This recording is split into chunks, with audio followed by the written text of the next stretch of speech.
The X-waiver for buprenorphine prescribing is gone. It's time to spread the word.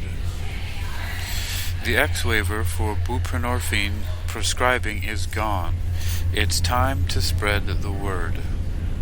You're listening to Technical News Reading, presented by Hakeem Ali Bokus Alexander on Spreaker, social podcasting, presented for World Reading Club in association with UniquilibriuM. This edition's reading focus comes to us from Stat News and is titled, "The X-waiver for buprenorphine prescribing is gone. It's time to spread the word." It was published by Beth S. Linus and Benjamin P. Linus on February 14, 2023. Our first featured image is of a bottle of the prescription buprenorphine and naloxone sublingual tablets.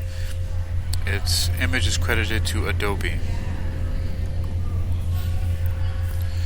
Signing into law a change that can prevent thousands of Americans from dying of opioid overdoses should have been met with fanfare. Instead, it not only slid under the media radar, but hasn't been communicated to the people who need to know about it. Included in the end-of-year appropriations bill that President Biden signed on December 29, 2022, was the Bipartisan Mainstreaming Addiction Treatment MAT Act of 2023. This act eliminates the so-called X-waiver that physicians had long needed to prescribe buprenorphine, a medication that curbs opioid cravings, reduces drug use, and prevents death among people who use opioids.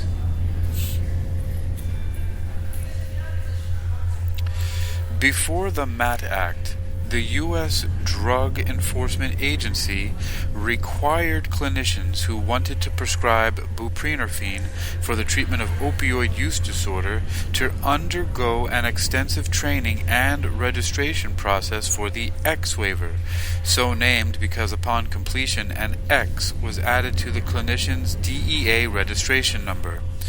This time-consuming process erected a barrier that discouraged doctors from prescribing buprenorphine for opioid use disorder.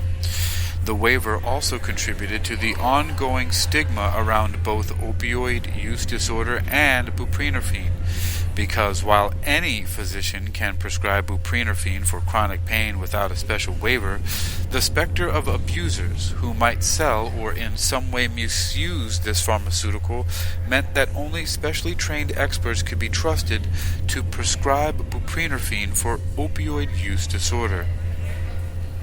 As a result, just 5% of medical providers have been licensed to prescribe buprenorphine, and in large portions of the country, none are licensed to prescribe it.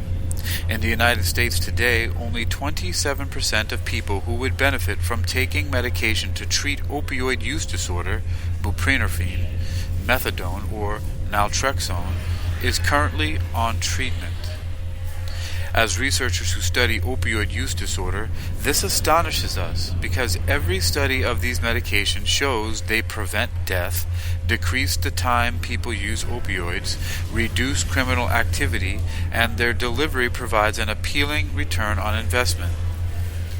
The X-waiver presented a massive barrier to the treatment and care for people with opioid use disorder. Eliminating it will expand access to treatment for opioid use disorder, provide additional resources to first responders, and direct the federal government to raise public awareness of the potency and dangers of fentanyl and other synthetic opioids. The MAT Act advances basic reforms that addiction specialists and people who use drugs have been seeking for decades, and it takes major steps to advance President Biden's national drug control strategy of ensuring universal access to medication for opioid use disorder by 2025. The time for the act is certainly right. Although as many as 7 million Americans are currently living with opioid use disorder, only about 1/4 of them are receiving treatment for it.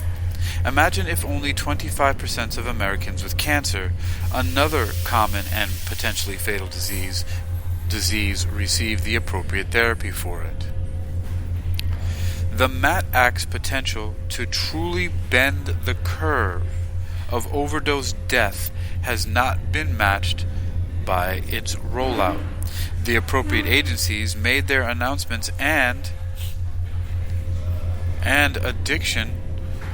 the MAT Act's potential to truly bend the curve of overdose death has not been matched by its rollout.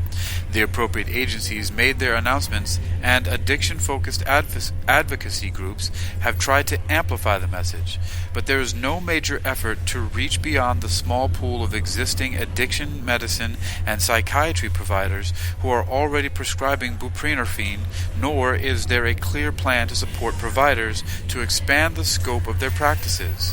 Further, the MAT Act does nothing to dismantle varying state-level regulations that also erect barriers to treatment. Vigorously communicating the MAT Act's historical changes and investing in ancillary supports that prescribers need to effectively manage patients on buprenorphine would increase the number of providers who prescribe this medication, which in turn would reduce fatal drug overdoses. In France, removing regulations limiting buprenorphine prescribing was followed by a 79% decline in deaths from opioid overdoses over the next 3 years. Extrapolated to the United States, that would translate to more than 30,000 fewer deaths each year from opioid overdoses. Removal of the X-waiver will also help historically underserved communities gain access to treatment for opioid use disorder.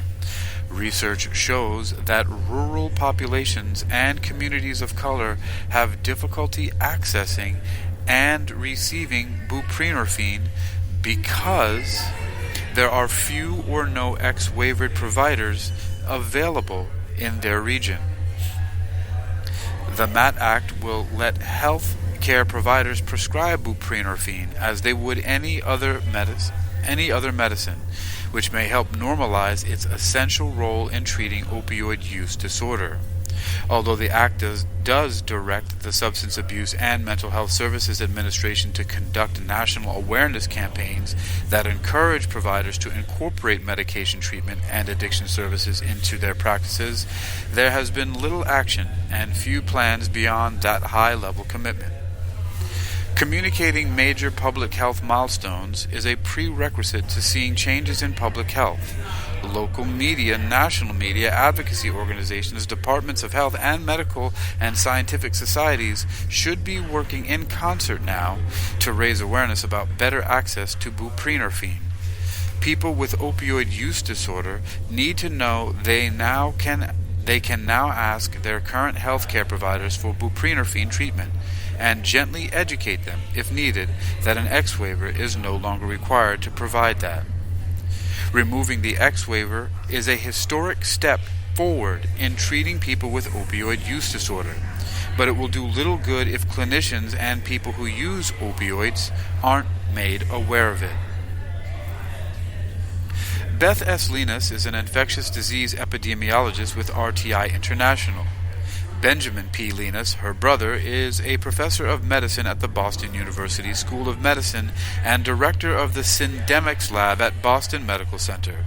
The views expressed here are the authors alone and do not necessarily represent the views or policies of the institutions they work for. You've been listening to Technical News Reading, presented by Hakeem Ali Bokus Alexander on Spreaker Social Podcasting, presented for World Reading Club in association with Uniquilibrium. This edition's reading focus comes to us from Stat News at statnews.com. That's STATNEWS.com. Statnews.com. The X-waiver for buprenorphine prescribing is gone. It's time to spread the word.